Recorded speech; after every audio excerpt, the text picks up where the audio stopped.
Հովանավոր Art in Beauty Aesthetics։ Այսօր շատ հետաքրքիր հաղորդում կունենանք եւ այդ հետաքրքրական հաղորդումը պարզապես կլինի բոլորիս համար, իմ շատ սիրելի հեռուստադիտողներ, եւ ընդհանուր քննարկենք հետաքրքրական թեմաներ կապված մեր կյանքից եւ առհասարակ մեր միասնական իրականությունից, որը շատ հուզում է մեր հասարակությանը։ Սիրելի հեռուստադիտողներ, պարբերաբար հայկական սովորության մեջ մտած է այսպիսի մի կարգախոս. մենք հայերս այնքան ենք խեղճացել այս վերջերս, որ ամեն անգամ սպասում ենք ինչ-որ մեկի վախճանին, որ կարողանանք հաջողություններ ձեռք բերել, բայց ընդհանուր առմամբ չենք կարողանում հասկանալ, որ մեր հաջողությունը հենց մեր ձեռքում է, մեր միասնության ձեռքում է։ Այսօր իմ զրուցակիցն է Դոկ կուսակցության պատվավոր նախագահ եւ հիմնադիր նախագահ Վարդան Ղուկասյանը։ Բարի ողջույն, պարոն Ղուկասյան, հարգանքներս ձեզ Լոս Անջելեսից, ողջունում եմ ձեզ։ Բարի ձեզ։ Ես հուսով եմ դուք լավ եք, շնորհակալություն, որ չեք մերժել իմ հրավերը եւ միասնական այսօր կունենանք հարց ու պատասխան, որը միշտ հաճելի է ձեզ հետ այդ ամենին մասնակցություն ունենալ։ Ես նախաբանում ի սկզբանե իմ խոսքի մեջ ասացի, որ հայերի մոտ այնքան է խեղճացած իրավիճակը, որ ամբերոպես սպասում են, այ տեսեք ժողովրդական ասացվածներ կա, Բայդենը մի բան տեղի ունենա, Թրամփը հաղթի, լավ կլինի, չգիտեմ Պուտինին մի բան լինի, լավ կլինի, չգիտեմ Արցախը տանք, լավ կապրենք, չգիտեմ հայերը ինչի հետ են հույս կապում առհասարակս ձեզ, պարոն Ղուկասյան, եւ ինչու սկսվեց հենց այդպիսի խեղճանալու ընթացքը մեր ազգային հոգեբանության մեջ։ Երկու բառով ասեք, շարունակենք մեր զրույցը։ Նախ հյուրերել եմ շնորհակալ, այսպես ասած, ինձ հյուրընկալելու համար, որովհետև Ղուկասյանը մի փոքր այլ կերպարը տարբերվում է բոլոր հայկական դաշտում գործող քաղաքական գործիչներից, պետական գործիչ բառը չեմ ուզում օգտագործել, որովհետև դա վեհ գաղափար է, իսկ պետական գործիչ մենք չունենք, մենք ունենք քաղաքական գործիչներ։ Իսկ Վարդան Ղուկասյանը դա պետական գործիչ է, այլ ոչ քաղաքական։ Դրա համար այսպես է մեր հալը։ Ինչ վերաբերում է ձեր ասելուն եմ, որ ավոս դա ռուսական արտահայտությունն է, ավոս պովեզյոտ, այդ ավոս իրավիճակը առաջացրել են մեր մոտ տասնամյակների ընթացքում, դա միանգամից չէ եղավ։ Խորհրդային միության փլուզումից հետո այն սերունդը, որը որ ժառանգել էր, այսինքն ձեր սերունդը, իմ սերունդը, որոնք որ ժառանգել են այն ամեն դրականը,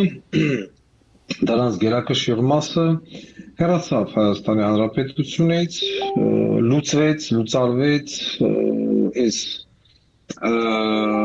եկած քաղաքական գործիչների բերած կուլտուրայով, մշակույթով, կրթությամբ, տասնամյակներ շարունակ մեր դպրոցները, մեր կրթօջախները քանդեցին, ավիրեցին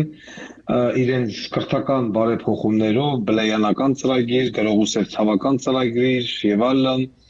Այս ամենը արվում էր զուտ, բնականաբար կանխամտածված, մտածված, չափված, ձևած, որպեսզի մենք այսօր ստանանք այս հայ մարդու կերպարը, որը որ մենք այսօր ունենք։ Ծայր աստիճան արհամարված, ծայր աստիճան արհամարող, միայն իր լափը, միայն իր դոլարնիքը, իր ընտանիքը լավ լինի, թքած ամեն ինչի վրա, տղեն բանակից ոնց տողուն փախցնի, աղջկան ոնց մի ասենք ունևորի մոտ մարդու տա, հարկերից ոնց խուսափի, չգիտեմ, այս իրավիճակն է։ Եվ դրա համար մենք այսօր ունենք նման երկիր, որը որ ամեն րոպե գնդի գլորվում է դեպի անդունդը ու բացարձակ անտարբերություն, բացարձակ զերո անտարբերություն, մի քանի տոկոս նորմալ մտածող մարդիկ են մնացել, որոնք ինչ-որ մի բան փորձում են անել, այն տիպի ասես պառակտված, խժժված, բռնաբարված, քաղաքական, ներքաղաքականը դաշտը, մեկը բոլորի զզվում են, բոլորին քրվում են, բայց մոռացել են, որ հայոյելու մոնոպոլիան դա իմն է, արդեն այլևս ուզեն թե չուզեն մարդիկ ձեթի մոնոպոլիա ունեն, չգիտեմ, ցեմենտի, շինանյութի, իմը հայոյելու մոնոպոլիան է։ Փաստորեն մեր իրականության մեջ, փաստորեն քանի տարիների այս իրականության մեջ միայն փոխվեց աթոռի վրայի հետույքը, այլ ոչ թե։ Այո, մենք հետուք ենք փոխել, ուրիշ ոչ մի բան։ Մեկն այդի արստացե գնացել է, պասատավի մյուսին մշնայքի արստացե գնացել, իդոկում պետության, երկրի, բանակի, բնության եւ մարդկության հաշվին։ Պարոն Ղուկասյան, կարելի է ասել առհասարակ, որ պայքար մինչև վերջ, կարգախոս կար կհիշենք բոլորս, սկզբնական 80-ականների վերջին, այդ ամենակարևոր ու թեժ պայքար մինչև վերջ։ Սա էր վերջը, ավարտվեց պայքարը, թե պայքարը նոր շարունակվում է, այդ եմ ուզում հասկանալ։ Գիտեք, այդ պայքար մինչև վերջ այդ Արցախ կոմիտե, Ղարաբաղ կոմիտե, Լևոն Տեր-Պետրոսյան եւ այլն, սրանք բոլորը հենց այսպես հասցրեցին երկիրը այսօրվան։ Ես մեկ լսում եմ Լևոն Տեր-Պետրոսյանի ելույթները, չգիտեմ, կամ ուզում եմ այդ մարդուն կդակահարել կամ տելևիզորը ջարդել։ Եթե մենք պիտի Արցախը տանք, եթե մենք պիտի սաղ տանք, տղա եք, պահեք, մի տվեք այդ արտահայտությունը, բայց տղա ջան, ինչի սկսալ այդ շարժումը։ Շարժում սկսողներից մեկը դու ես։ Ինչի սկսալ։ Էսիկ հասցրեցիք այս օրվան։ Այսինքն մենք ունենք այն հիմա շրջում ենք եւ պայքարը, այո, պիտի շարունակվի պայքարը, բայց արդեն ռեալ պայքար, բայց պայքար ոչ թե Ադրբեջանի եւ Թուրքիայի դեմ։ Մենք պայքարը պիտի սկսենք ներքին թշնամու դեմ, նոր դրանից հետո դուրս գանք արտաքին թշնամու դեմ։ Որովհետեւ եթե մենք ներքին թշնամու դեմ ոչինչ չարեցինք, որ այսօր նստած է իշխանությունում, պարլամենտում եւ այլն, մեր հետ կլինի այն ինչ որ տեղի ունեցավ 44 օրյա պատերազմի ժամանակ։ Այդպիսի հարցեր ինձ ուղղել են, որտեղ նախապես ես տեղեկացրել էի Facebook-յան իմ տիրույթում, որ դուք եք լինելու իմ հյուրը, բազմաթիվ հարցեր են ուղղել էլեկտրոնային փոստի միջոցով, ես անպայման դրանք անդրադառնամ, այդ հարցերը կուղեմ ձեզ, բայց հիմա ուղղակի ինձ համար ճշտելու համար շատ հետաքրքիր է այսպիսի մի բան, մեզ Փյուրքում հասած տեղեկություններից, մեզ համար կարող եք բացել այս կարևոր մեսիջը, ինչ է սա նշանակում, եթե երկրի բանակը խորապես չի զինվում, ժամանակակից զենքերով, եթե բանակը ամեն կերպ թուլացվում է, բայց հակառակը խորապես զինվում է ոստիկանությունը ժամանակակից զենքերով եւ ոստիկանությունն ավելի ժամանակակից են զինում շատ կարևոր իրավիճակներում։ Փաստորեն կարելի է հասկանալ, որ իշխանությունները արտաքին մեր իշխանությունների թշնամին ոչ թե թուրքն է, այլ սեփական ժողովուրդը։ Ես ուզում եմ ձեր հարցի հետևից գամ, մեր իշխանությունների թշնամին թուրքը չի, մեր իշխանությունները հենց Թուրքի շահերի սպասարկողն են Հայաստանի Հանրապետության տարածքում, մեր իշխանությունները Թուրքին եթե թշնամի ճանաչեին 44 օրյա պատերազմի ժամանակ մի հատ արկ կընկներ որևիցե մի գազատարի կամ նավթատարի վրա։ Մենք այդպես էլ մի հատ բան սնարյադը չթռավ։ Հիմա էլ անգամ երբ որ Ադրբեջանը զորքի կուտակում անում, զորավարժություններ անում, սահմանի վրա, բան անում, մթնոլորտը փորձում աշիկացնել, իբր թե իամոտի զինվոր վիրավորվավ, իբր թե կրակեցին եւ այլն, մեր կողմը չի ասում, գիտես ինչ, եթե սկսվեց ռազմական գործողություն, ես կխփեմ Բաքվին, ես կխփեմ Սումգայիթին, ես կխփեմ Գազատարին, Մինգեչաուրին, չգիտեմ, նավթատարի, ինքը ասում է գնանք հողերը հանձնենք եւ ժողովուրդ կոչվածը ոչխարի նման խոտը բենի մեջ նստած լսում է, չի ասում այդ տղա ջան դու ով ես որ գնաց հող հանձնես, չէ՞ ասեմ որ դա մեր հողը չի, вообще որտեղից դու ծլար, եթե դու գտնում ես որ ու պիտոմի չասում հանձնենք էլ մեկը խաղաղություն չի երաշխավորվում, այսինքն այդ քանից հետո դու ինչ ես ուզում։ Պարոն Ղուկասյան, եթե մեզ ասում էին, որ Արցախը հանձնենք եւ հանգիստ խաղաղ կապրենք, բա ինչի չկա այդ խաղաղությունը, ինչի չի սկսվում։ Ախր այդպես բան ասողներին, այդպես բան մարդիկ ովքեր որ խոսում էին, նորմալ ժողովուրդը պիտի հլներ բռնաբարելով, բարիս ամենաբուն իմաստով հարցերը լուծեր։ Բայց այս ժողովուրդը նորից իր լափը, իր պաշտոնը, տեսեք դուք ասում եք ժամանակակից զենքեր, ես կակրացես օրի հաղորդման ժամանակ ասեցի, այդ զենքերը որ բերում են այդ Հնդկաստանից եւ այլն, մենք այդ զենքերը չենք օգտագործում, դրա օգտագործելու ձևը չկա, այսինքն մենք մասնակից չունենք։ Տեսեք այդ հնդկական բանը Պինոկիոյա, Բինակիա, ես իմիշ քակու թեկավոր եկել է։ Մենք մինչև այսօր մի հատ զինուշ ծրագիր ունենք իբայփտե զինոժով մենք չենք տեսել այդ զենքի փորձակման արդյունքը լուսակերտից կրակեին գար չգիտեմ Շիրակի դաշտավարում մի դոմիկի վրա անգնի մենք տենակ մենք կարում ենք այդ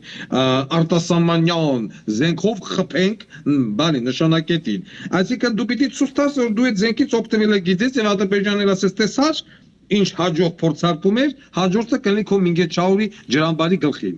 Բայց եթե չեն կրակելու ինչու համար են բերում այդ զենքերը իմաստը ո՞րն է ցուցադրություն տեսեք առնում է հեն այն Սու 24-25-ից այդ նոր մոդելները որ բանը բերեցին Սու 30-ները այդ 4 սամալյոտից ոչ մեկը օդ չէ լավ Ոչ չէ լավ մեկ ռակետ չուներ ծրագիր չուներ լոջիկ չուներ գլոբուս էր ցավս չուներ այ Այս իրավիճակը սա հնարավոր չի անել միամտաբար Սա հնարավոր չի ասել չեն հասկանում դրա համար Այս ամենը արվում է դիտավորյալ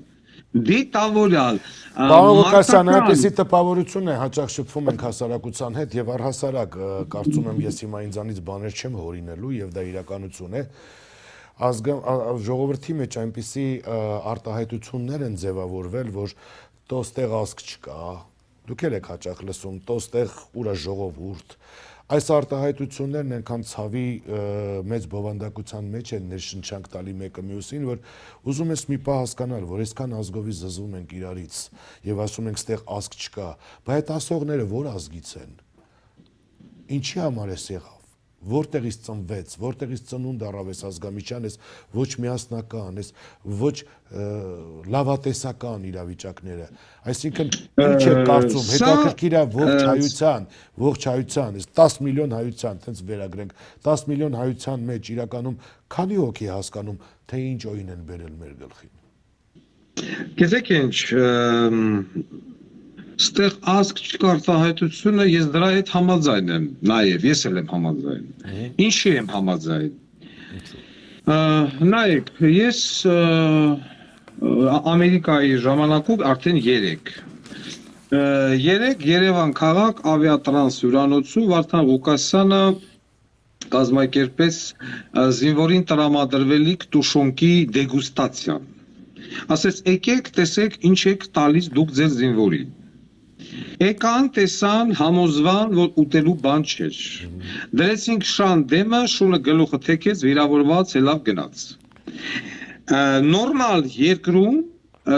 ասենք այս տուշոնկեն որ մենք զինվորին տալիս ենք խոմ այսօր չտվինք այդ տուշոնկեն մենք տալիս ենք տասնամյակներ նամանավանդ այս վերջին 4-5 տարին вообще տուշոնկեն դարել է աղբ Այսօր ես իմանում եմ, որ տուշոնկի սեփականատերը, այսինքն այդ կամպանիայի տերը, ով այդ լափը տալիս է իմ զինվորին, Սերժ Սարգսյանի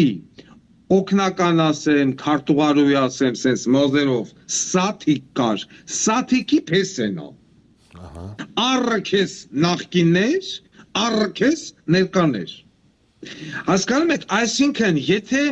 մի ամբողջ պաշտպանության նախարարության գերատեսչություն, գլխավոր շտաբի պետ, թիկունքի պետ, փոխնախարարներ, նախարար եւ այլն, զինվորական դատախազ, ռազմական ոստիկանության պետ եւ այլն։ Իրանք հրամանատարներ, կորպուսի հրամանատարներ, իրանք տենում են, որ դա ուտելու բան չի, դա լափ է։ Շունը չի ուտում։ Մենք տեսանք, որ անգամ շունը չմոտեցավ այդ ուտելիքին։ Հայ, վիրավորված գնաց ու պրիտում շունը սոված էր։ Ու մենք եթե բերում կապում ենք մեր զինվորի ջանին, ոչ մի գեներալ, գործող, ոչ մի գործող պաշտոնյա չի հլնում, չի ասում, «Էս ինչ ենք մենք տալի»։ Ինչի չեն գնում տվյալ սեփականատիրոջ հետևից կալանավորելու, լիցենզիայից բզրկելու, տենդերից դուրս, որովհետև ամեն մեկին մի թուլափայ գցելով զինվորական դատախազին, ռազմական ոստիկանության պետին հանդուրժել են։ Տարիներ հանդուրժել են։ Հիմա հանեցինք, դրեցինք մեյդան, չէ՞, սա պիտի ընդդիմությունն աներ ազգային ժողովի վերընկած։ Հիմա պիտի ժողովուրդը, մտավորականությունը, այս հարցը սարքեին մի հատ, ես չգիտեմ, ազգի հարց եւ դուրս գային փողոց, ասեն դուք էսի չեք տալի մեր զինվորին։ Կալանավորին ավելի լավ եք նայում, քան դիրք պահող զինվորին։ Բա նման ազգը գոյություն ունենալու իրավունք ունի, երբ որ դու քո անվտանգությունը պահող 18 տարեկան երեխուն ձուրկ ես թողնում բաղնիկից, սոցիալական, Սնունդից, չգիտեմ, այդ վիճակից, հələ մի հատ էլ լապ ես տալի ու ասում ես ինձ էլ բայ։ Քեզ չպիտի բայ, քեզ պիտի գան, քոտան մեջ սերը փոխեն։ Պարոն Ղուկասյան, ձեզ այսպեսի հարց են ուղում էլեկտրոնային փոստի միջոցով ինձ հարցեր են ուղել, ես ուզում եմ պարտադիր սա ընթերցել։ Հարգելի պարոն Ղուկասյան, ես ձեր համախոհն եմ եւ ձեր կողմից հեռարձակվող առաջին իսկ եթերներից սկսած հետևում եմ ձեզ, չխնդրում եմ չկոտրել իմ հավատը եւ առհասարակ հարգանքով եմ միշտ հավատարիմ համախոհ որպես ձեզ։ Նիկոլ Փաշինյանը ժամանակին ասում էր, երբ որ ես գամ իշխանության, բոլոր գողացված գումարները կվերադարձվեն ժողովրդին եւ այլը եւ այլը։ Դուք որքան հասկանում եմ, քայլ եք անում դեպի մեծ իշխանություն, դեպի երկրի ղեկավարության պատղավոր տիտղոսին արժանանալու, այսպես էլ գրված է, ձեր խոստումներում գոնե կդատվի ինչ-որ մեկը, որ ժողովրդից գողացել է։ Նախ ես խնդրում եմ ինձ չհամեմատել Նիկոլ Փաշինյանի հետ։ Ձեզ չի համեմատում ոչ մեկի հետ, պարզապես ուզում եմ Ես հասկանալ։ հասկացա, ինքը ասում ասենցն է, որովհետև Նիկոլ Փաշինյանը բանակ չի ծառայել, Նիկոլ Փաշինյանը բարձրագույն կրթություն չունի, Նիկոլ Փաշինյանը եղել է իշխանության գրպանի ընդդիմադիր գործիչը, որի ֆինանսավորելու հետ կապված ոչ Սերժի Փեսենը հրաժարվում, ոչ Սերժ Սարգսյանը հրաժարվում, միանգամել ասում են, այո, մենք թերթը առել ենք, որովհետև ինքը կարար գրել, որ իմ երեխու Սոսոն ադամանդից է։ Դրա համար ես ամիսը 8 միլիոն, 10 միլիոն դրամ փող եմ տվել Նիկոլ Փաշինյանին։ Վարդան Ղուկասյանը նման գործակների մեջ չկա։ Վարդան Ղուկասյանը հայտարարում է Էրեկել կագրած եղաբան վիճաբանություն մի հատ հայտնի քաղաքական գործչի հետ, ով ասեց դուք պարոն Ղուկասյան պոպուլիզմ եք անում, ասելով որ կպատժեմ։ Ես էլ ասեցի եկեք գրազ գանք, ինչի վրա եք ուզում մարժ գանք, որ ես կգնդակահարեմ, ոչ թե կպատժեմ։ Ասես մեզ Եվրոպան կդատապարտի, ասի թո դատապարտի։ Ես հրապարակայնորեն խոստանում եմ, որ Սերժ Սարգսյան, Նիկոլ Փաշինյան, ԿՊԱ-ական այս սաստավը, այս բոլոր այս վիժվածների, սրանց բոլորի պարագլուխները գնդակահարվելու են հրապարակայնորեն, ես դա եմ խոստանում։ Այսինքն Հայաստանի Հանրապետության քաղաքացին պիտի հասկանա ձեն տալով Վարդան Ղուկասյանին մահապատժի որոշում կայացնում Նիկոլ Փաշինյան, Ռոբերտ Քոչարյան, Սերժ Սարգսյան, այս երյակի ուզում եմ նաև Լևոնել հետ, չնայած Լևոնը ծորեկուց բներնեմ։ Այս երեքի նկատմամբ ես հայտարարում եմ, ես պարտավորվածություն եմ գնդակահարելու եւ հրապարակայնորեն։ Բա դեմոկրատիա, պարոն Ղուկասյան, դեմոկրատական աշխարհը ձեզ կդատապարտի, չէ՞ որ դեմոկրատիան նման սկզբունքներ չի ընկալում, չի ընդունում։ Իսկ մեր մոտ դեմոկրատիա չկա, կներեք, ես սա դեմոկրատիա չեմ համարում, երբ որ Հայաստանի Հանրապետության բանտերում նստած են բանտարկյալներ, քաղաքացիներն էլ 5-րդ, 4-րդ, 7-ագից շպրտմենցած ասում են քծվավ։ Սա դեմոկրատիա չի։ Հասկանում եք։ Լավ, հարց ուղեցին, հարց կա ուղված, որ դուք միշտ շեշտում եք Ստալինին եւ ասում եք, որ Ստալինյան ռեժիմը ամենաճիշտն է վերադաստիարակելու համար եւ մարդկությանը եւ կայացնելու պետություն։ Այո։ Դուք Ստալինի ուսմունքով առաջնորդվելով կլինի այնպիսի մի բան, որ կյանքում մենք նորից հանրապետության հրապարակում կվերադարձնենք Լենինի արձանը։ Կվերադարձնենք ինչ։ Լենինի արձանը։ Չէ, մենք Լենին չենք բանա խաղացնում, հաջողություն ձեզ։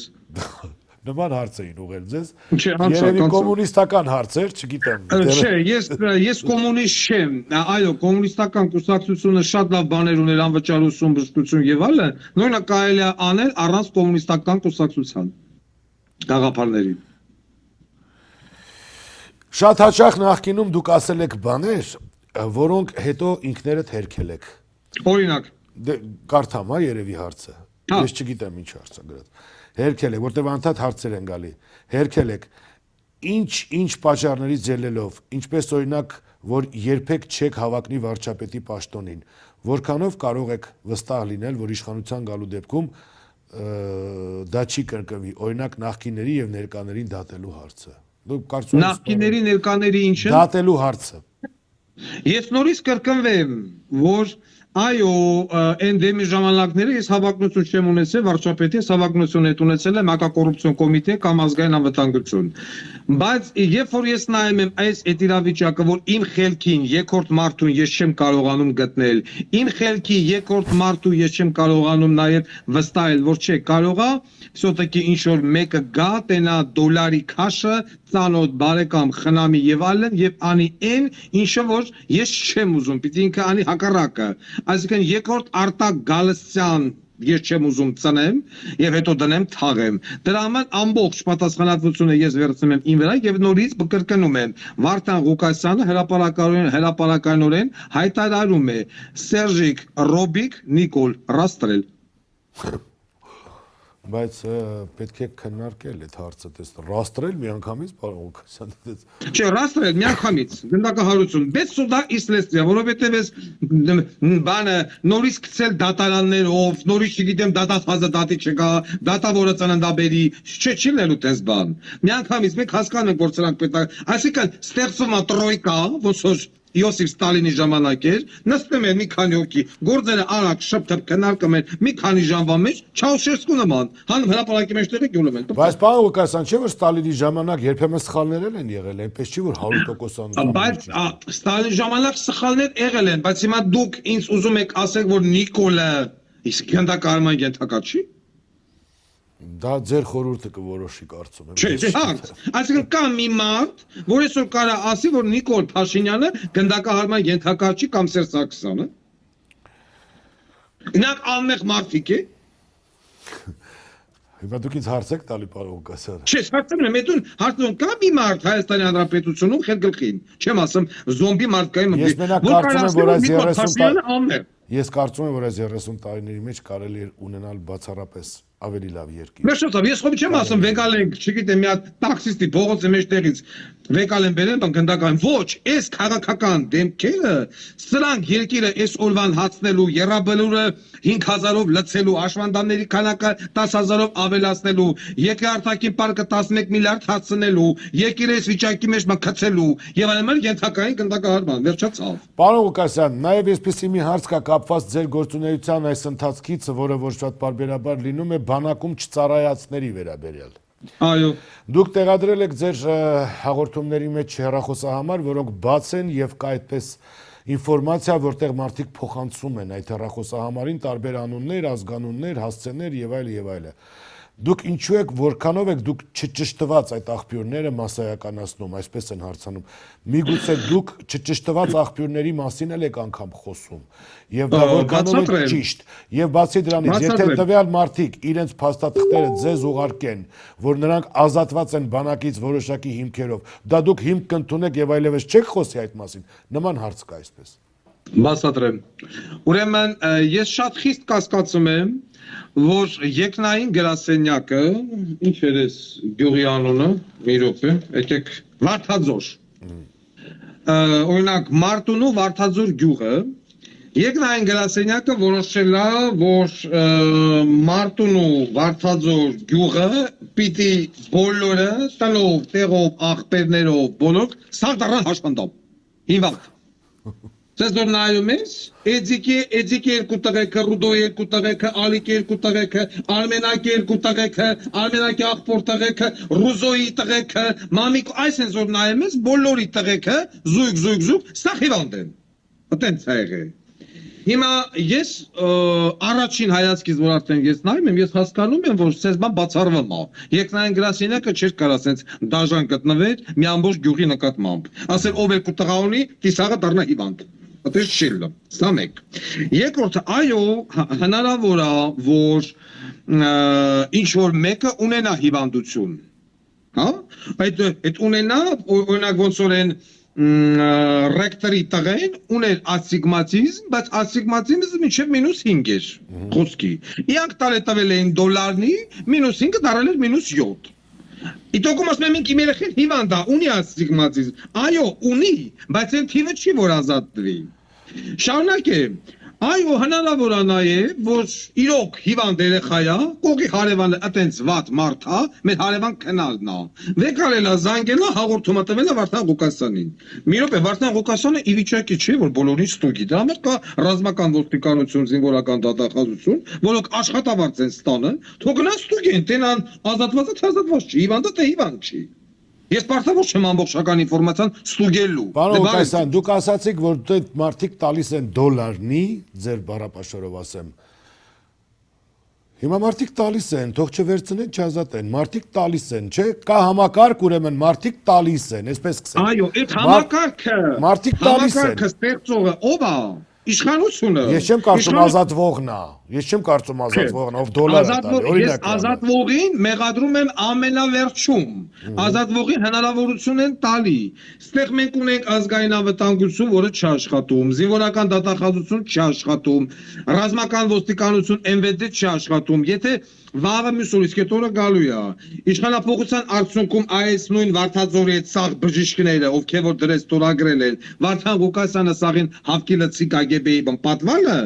40, 50, 60 տարի անց դպրոցական դասագրքերում գրելու են դիկտատոր Վարդան Ղուկասյանը չեն խնայում անգամ բժիշկներին եւ վերցնեմ կողմ էին բանտերը որտեղ հանրահայտ բժիշկ, չգիտեմ,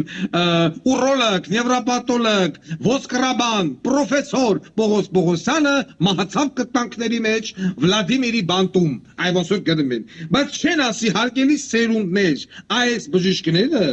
դոլարնիով առողջ երեխեքին շինում են հիվանդ, իսկ մեր երեխեքը որ պիտի 15 ծառային մարտական դիրքերում մնում են մինչև 90 օր, որովհետև սերուն չկա, որ սմենա փոք լինի։ Այս բժիշկները պետք է այո դատվեն ցմա 15, 20 տարով, որպեսզի նման քակեր չուտեն։ Այսպես է եղել։ Հասկանալի է, պարոն Ղուկասյան, եւ մի շատ կարևոր հարց եւ ընդմիջենք մի փոքր գովազդային դաթարի կգնանք, կվերադառնանք։ Չեմ սիրում գովազդ։ Դե առանց դրա չի լինում։ Ես մի հարց եմ ուզում ուղղել։ Հիմա դուք ասում եք, որ հայհոյանքը դա ձեր ոնց ասեցիք, ձեր մոնոպոլիան։ Իսկ չեք կարծում, որ այդ հայհոյանքն էլ արդեն անիմաստ է դառնում։ Ինչ ա եղել։ Հայհոյանքն էլ արդեն անիմաստ է դառնում որոշ դեպքերում։ Շատերը ուղղակի անտեսում են ձեր հայհոյանքը պարզաբանելով, որ դե լավ խոսում է էլի։ Դուք լսել եք գիտեք, այտենց բան կա, բայց օրինակ, երբ որ որոշակի մարդիկ կողից, Պողոս, Պետրոս, Մարտիրոս, Վազգեն, չգիտեմ, Նարեկ, Սամսոնյան եւ այլն փորձեցին իրենք են օգտվել այդ մոնոպոլիայից, որը որ ձեր ասելով արդեն սովորական բան է շատ է։ Իմ ասելով չէ, մարդկանց ասելով։ Դե մարդկանց ասելով, լավ, անմիջապես այդ խեղճ տղեկին տվին բնգետին, վեկալ անտարան կողին բան է, արմավիր քերակատարողական հիմնարկ։ Այսինքն այդ մարդիկ ովքեր որ ասում են դե լավ թո հայոյի մենք սովորենք, իրականում այդպես չի, որովհետև եթե իրանք սովորել են դրան, երկրորդին էլ կհանդուրժեն, երրորդին էլ, 15-րդին էլ, 20-րդին են, բայց չէ, անմիջապես լիկվիդացնում են։ Իսկ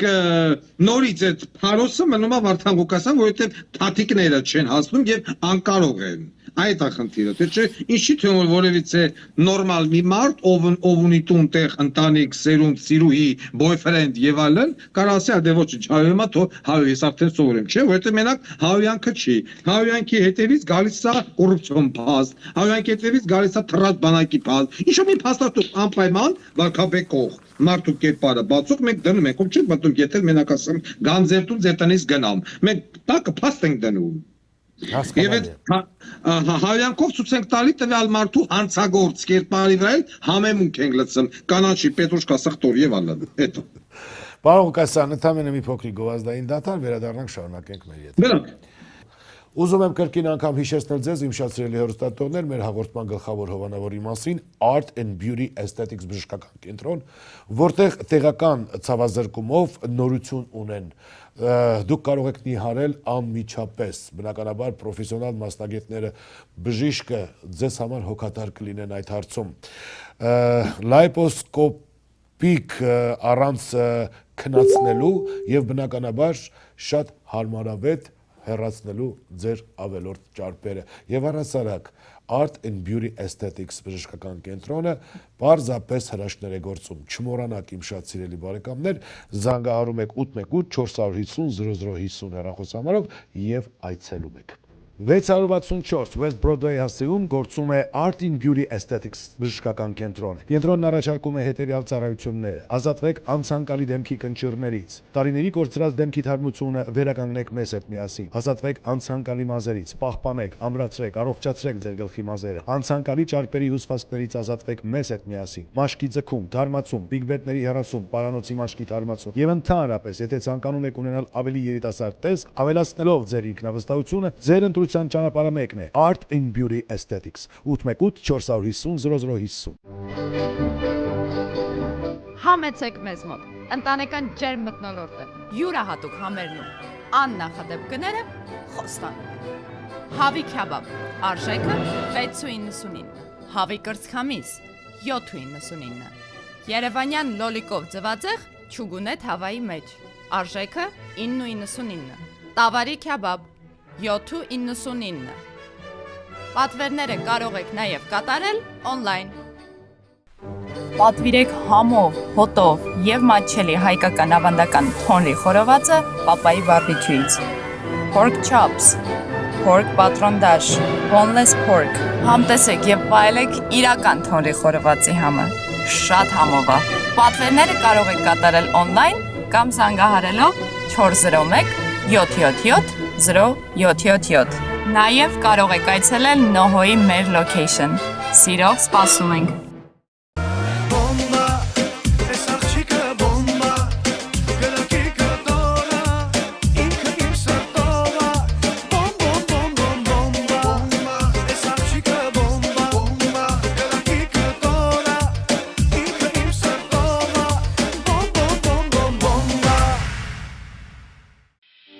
Ռեստորան Մեծո Նորաոճ սրահ Նոր շունչ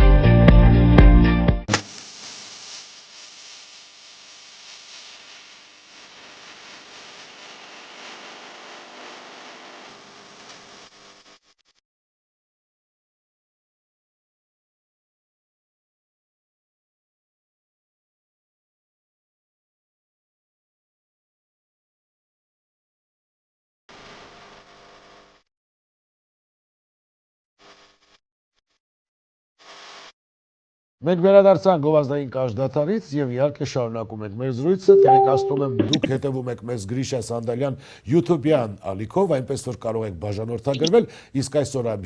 իմ հյուրն է Դոկ կուսակցության պատվավոր եւ հիմնադիր նախագահ Վարդան Ղուկասյանը։ Շարունակում ենք մեր եթերը։ Պարոն Ղուկասյան, մի փոքր խոսենք ապագայի մասին եւ շատ կարեւոր ենք, որովհետեւ բարբերաբար ձեր հեռուստա եթերների ժամանակ դուք անընդհատ ասում եք, որ այսօրվա իշխանությունը վախենում է ձեզանից եւ նոր ընտրությունների չի գնում եւ առհասարակ այդ նոր ընտրությունների հենց չեն գնում ձեր պատճառով, որովհետեւ չեն կարող կողմնորոշվել, թե ինչպես ձեզ խաղից հեռացնեն, որպեսզի դուք նրանց չխանգարեք։ Սա համոզմունք է, իրականություն է, թե այդ ամենը բարդատին երևակայություն։ Կարող եք ասել։ Սա իրականություն է, այստեղ ինչի մասին է գնում խոսքը։ Այսօր քաղաքական դաշտում, եթե դուք լավ, ես ինձ չեմ ուզում գովազդեմ, չնայած բանա, ես տենում եմ, որ ձեր հաղորդումով գնում է գովազդ, իմ ամենա չսիրած բանն է, ձեր օրն էլ մի օր չի։ Այսինքն ինչքանով է լավ անկախելն են, էլի ոչ գովազդատուի կարիք ունեն, ոչ բան։ Բայց բանա դուք եւս Հայաստանի քաղաքացիություն ունեք, եթե չեմ սխալվում, Հայաստանում ապրել եք, ահա, կապերել ունեք։ Դուք ինձ լավ պիտի իմանաք, որ այսօր Հայաստանի Հանրապետությունում չկա գեթ մեկ անձ, ով ինչ որ մի ձև նեղություն կարա տա սրանց, այն ձև ինչ որ ես։ Իմ նման կարա հասցնի ավիո հարվածներ ասեմ, չգիտեմ, ռակետնա բոմբովիտոչը շնի ուդար, սրանց գլխին ինչ որ ես։ Չկա տենց մարդ, պրոստը-նապրոստը, որովհետև ցանկացած մարդու կամ առնում են, կամ վախացնում են, կամ փակում են, կամ, չգիտեմ, կաշառում են ինչ որ մի բան։ Իմ դեպքում այնպես չի եղել, որ ինձ չեն փորձել ճանապարհներ գտնել եւ այլն, բայց իմ մոտ չի անցնում, խնամի ծանոթ բարեկամ, կիսուր, կեսրար, հարց, նման բաներ իմ մոտ չկա։ Եվ ասել թե դա երևակայության արդյունքն է, պետք է երևակայության արդյունքն է, երիտասարդները խոշտանգված, արմավիր եւ նուբարաշեն քերակատարողական հիմնարկումի չեն անում։ 40 քանի էպիզոդ հեքիաթ, որ գրել դրել են Վարդան Ղուկասյանի վրա կողել են Ինտերպոլի տակ, ինչի համար։ Բա որ եթե հեքիաթներ Ինտերպոլի նման գյուզալեմ հիմնարկը չէր ասի, այո, Վարդան Ղուկասյանը մեղավոր է։ Այլ հակառակը վեկանան ասեցին Վարդան Ղուկասյանի մասով Հայաստանի Հանրապետությանը այլևս ինֆորմացիա չտրամադրել։ Այսինքն դաժե Ինտերպոլը հասկացավ, որ այս մարդիկ հեքիաթ են գրել եւ սա հետապնդում է։ Բայց ես նորից եմ ուզում ասել, որ ոչ մի իշխանություն հավերժ չի եւ այս իշխանության ավարտը կլինի ամենաողբերգական երբևիցե հայ պատմության մեջ գոյություն ունեցող ողբերգական իշխանության ավարտը։ Իմիջիալոս մենակ սրանցը չէ, այդտեղ նաև սրանց բերողներին է, որովհետև ամենամեծ սեռի կարդինալ երևույթը, որը որ շարունակում է Հայաստանը տանել կործանման, դա Սերժ Սարգսյանն է։ Այսինքն հենց ամենաառաջին մարդը ում հետ նկատմամբ պիտի լինի պետական հաշվեհարդա, դա Սերժ Սարգսյանն է։ Իսկ երբևիցե հաշվարկել եք ինչն է նպատակը այս ամենը անելու։ Ինչպես։ Երբևիցե հաշվարկել եք ինչն է նպատակը այս ամենը անելու։ Որ անում են այսպիսի վատ բաներ, ինչի համար։ Դուք հաշվարկել եք։ Դոլարնի, միայն այսինքն ինչ վարձատրվում են տերերի կողմից եւ ասում են քանդեք ձեր երկիրը։ Այո։ Ռուս-թուրքական տանդեմ։ Հասկանալի։ Դուք ապրիլն եք կանխատեսում, դուք ապրիլի վերջ եք կանխատեսում այս ամեն ինչը։ Ապրիլ, մայիս։ Այսինքն ֆինալ եք կանխատեսում այս ամենին։ Գիտեք, ես տրամադրված եմ գործողությունները սկսելու, այն որ ասում եմ ռաս ինավսիգդա, ոչ թե փորձ անել, հետո անհաջողության մատնվել, հետո ժողովրդին հանել լցել փողոց, գնացեք վաղելի կգա, գնացեք ամսի 10-ին կգա, գնացեք 25-ին կգա, սա Թումանյանն է, սա Շահումյանն է, նման բաներ ես չեմ ուզում, այսինքն եթե ժողովուրդը դուրս է գալի փողոց, ինքը կարա դուրս գա ու հետ գնա միայն այն դեպքում արդյունքի հասնելուց հետո միայն։ Եվ ժողովուրդը, որը որ պիտի դուրս գա փողոց, ինքը չպիտի դուրս գա, չգիտեմ, Վարդան Ղուկասյանին վարչապետ ընտրի, Պողոս Պողոսյանին, չէ, ինքը դուրս է գալի Նիկոլ Փաշինյան, նախկին ներկա այս կոլորիդին վերջ տալուց հետո միայն ժողովուրդը պիտի գնա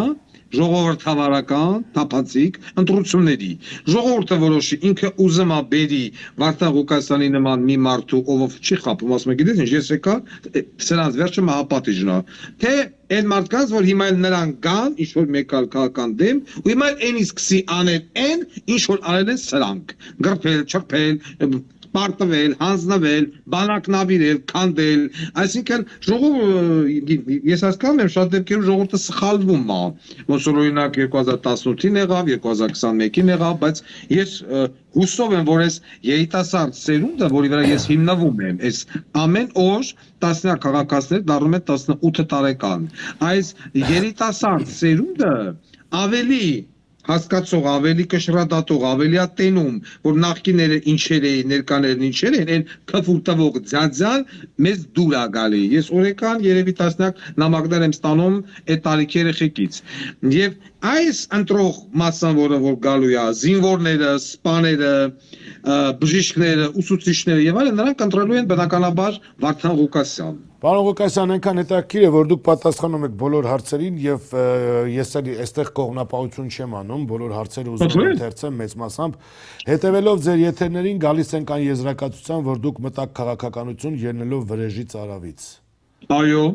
Կարող եմ արդյոք վստահ լինել, որ ձեր անձնական վրեժը լուծելու դեպքում չեք փոխվի ձեր ռադիկալ հայացքներից, քանզի գլոբալ իմաստով հայ ժողովուրդը նույնպես վրեժ ունի ընդդեմ այսօրվա եւ նախկին իշխանությունների։ Շատ լավ հարց, շնորհակալություն հարց տվողին։ Ուրեմն, ստեղ ես մտա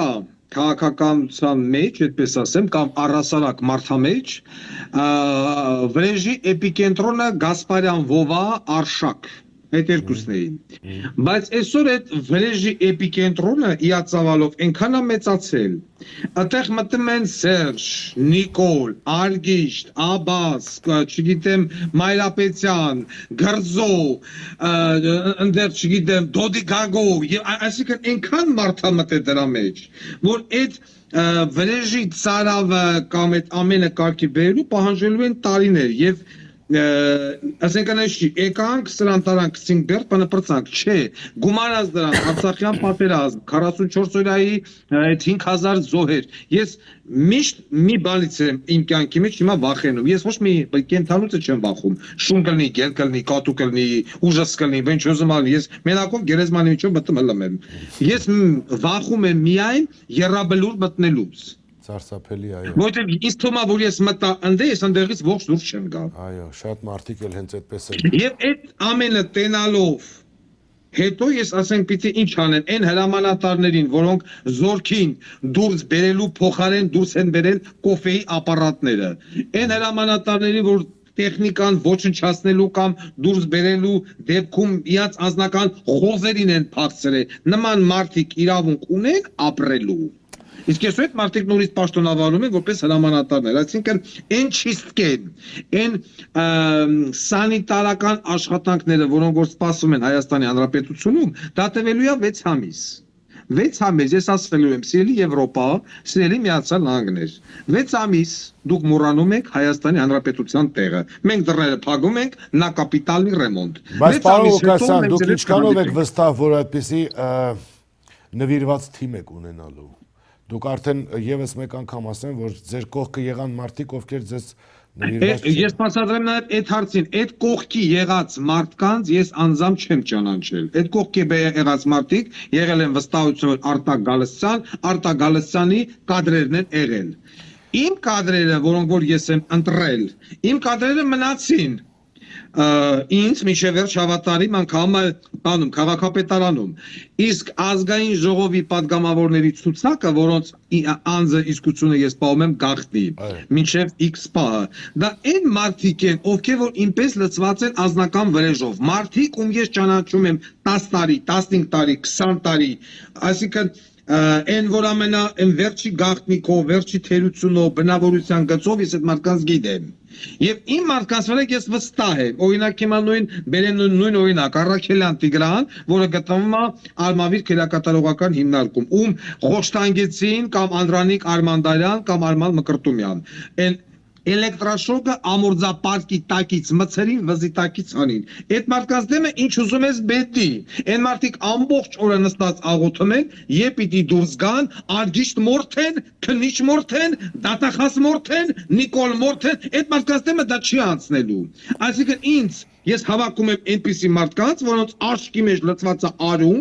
վրեժ, ու այն չեն ասելու, սա երեխա է, թոմելա, երեխու մազերից բռն շպրտում ես մանկատուն, հորնումորով շպրտում ես ցեմա։ Շատ դաժան է ձեր մոտեցումը, պարոն Ղուկասյան, շատ դաժան է մոտեցումը եւ բնականաբար։ Ու իդեմ հնարավոր չի, որպեսզի հետագա ծերունդը եկող դատավորը, որ պիտի նստես աթոռի վրա ու սկսի մարդ դատել, հասկանա, որ աղբյուր ջան, այս շինը հետո գանիմ հետևից։ Պարոն Ղուկասյան, արդյոք հնարավոր է համարում լայնածավալ ռազմական գործողությունների վերսկսում Ադրբեջանի կողմից։ Այո։ Եթե այո, ապա ըստ ձեզ որը կլինի հայոց բանակի հաղթանակի գրավականը։ Հայոց բանակը չի հաղթի, եթե սրանք մնացին իշխանության։ Հայոց բանակը պարտված է արդեն հենց այս պահից։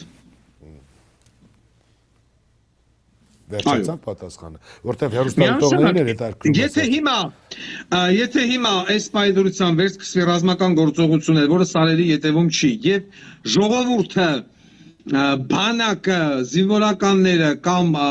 սպաներ դուրս չեկան այս իշխանության դեմ, հետո հակառակորդի դեմ, բանակը պարտված է։ Համարեք, որ դուք Շամշադին տվիք, Վարդենիսն տվիք, Սունիկն տվիք, ամեն ինչ տվեցիք։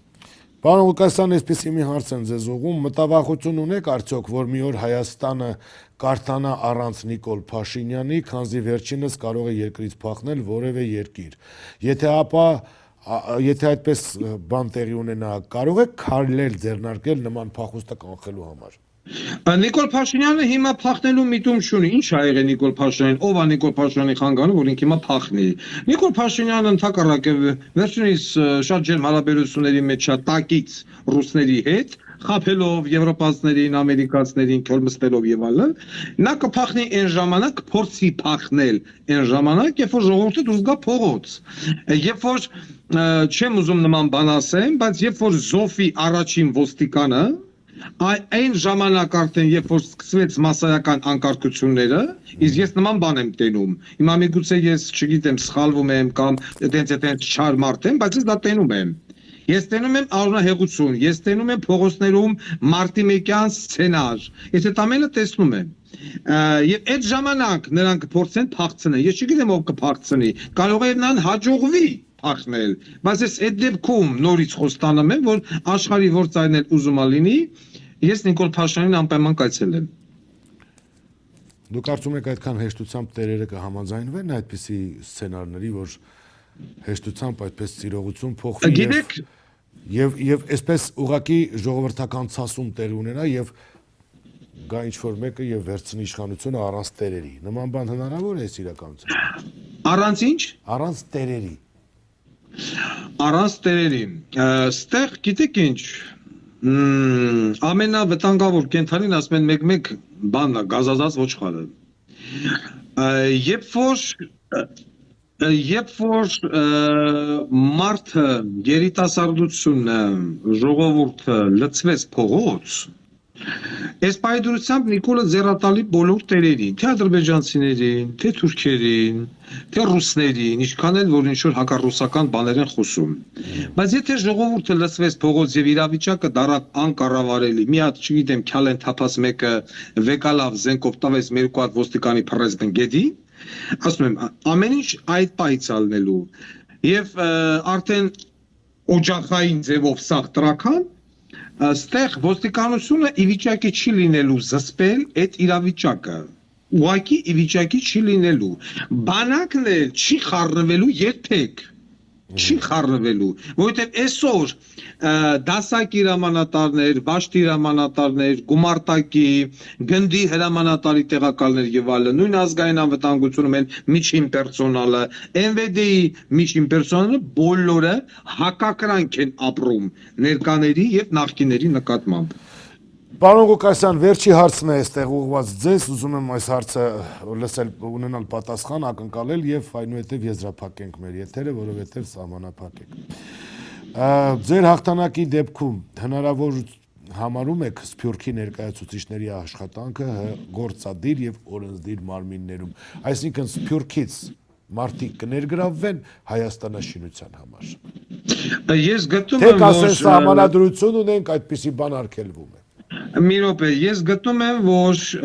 Հայաստանի Հանրապետության ցանկացած քաղաքացի ունի կապուտ անձնագիր, ունի ընտրելու եւ ընտրվելու իրավունք։ Նա կապրի Սփյուռքում 5 տարին դե կապրի, թե 10 տարի նշանակություն չունի, տվյալ մարդը պիտի գնա ընտրատեղամաս, այսինքն տվյալ երկրում Հայաստանի դեսպանատուն եւ քվեարկել։ Ես անգամ գտնում եմ դա պարտադիր, որ Սփյուռքից պետք է անպայման բերել, հրավիրել, այն որ ասում եմ, խնդրել, աղաչել մարդկանց, մասնագետների, որոնք որ գան Հայաստան եւ չգիտեմ, ներգրավված են էկոնոմիկայի ոլորտում, տնտեսության ոլորտում, ֆինանսական ոլորտում, IT եւ այլն, որովհետեւ մեծ մասը ազգեն ուղեղ ունեցող, ստապ մտածող, թքե ու հեռացել է այդ երկրի վրա, մեծ մասը։ Մենք ավելի շատ մարդ ունենք դրսում, քան ներսում։ Եվ այդ դրսի 8 միլիոն մարդուն թողնել բորձուրի վրա ասել, չէ, դու Հայաստանում չես ապրում, դու իրավունք չունես ընտրել, ընտրվել, նշանակվել, ես համարում եմ սխալ, կատեգորիկ սխալ։ Եվ Սփյուռքը միայն նրա համար չէ, որ կթուկովի նման տարին 3-4 անգամ ասեն, գիտես ինչ, դու դոլարնի ղրգի, մնացած է դու գործ չունես։ Մենք հենա ղրգեց 164 միլիոն է ղրգե, ինչ է ղրգե, ուրա չկա, նեմա։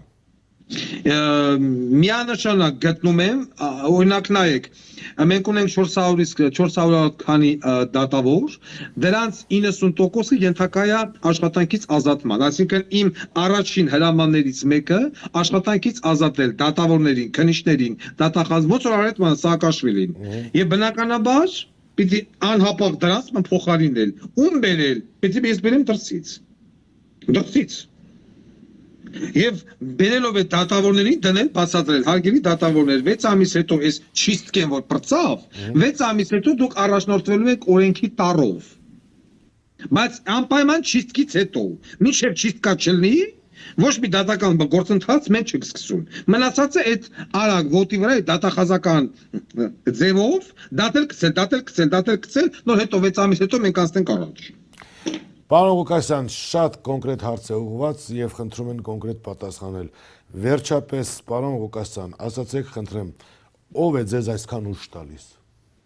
Ով է այսքան ինչ։ Ուժ տալիս։ Ուշ տալի։ Եկնային գրասենյակը երևի, ես չգիտեմ։ Ես չգիտեմ ով է, վրեժի ծարավը։ Վրեժի ծարավը։ Վրեժի ծարավը, այո։ Դե երևի հարցը ավելի ուզում էր ուրիշ ձևակերպել, որովհետեւ շատ հաճախ ասում են, չէ, Վարդան Ղուկասյանը սրա մարդն է։ Եթե այդ կտրվածքով են իրանք ուզում հարցը տան ու մարդնա, ես այլ ուզում ասել ենթատեքստը փոխելով երևի ես մարդ չունեմ, որովհետեւ չկա մի սենց ասած, ինչ ասեմ, դեմք ում տանդուրը ես չեմ ծեծել։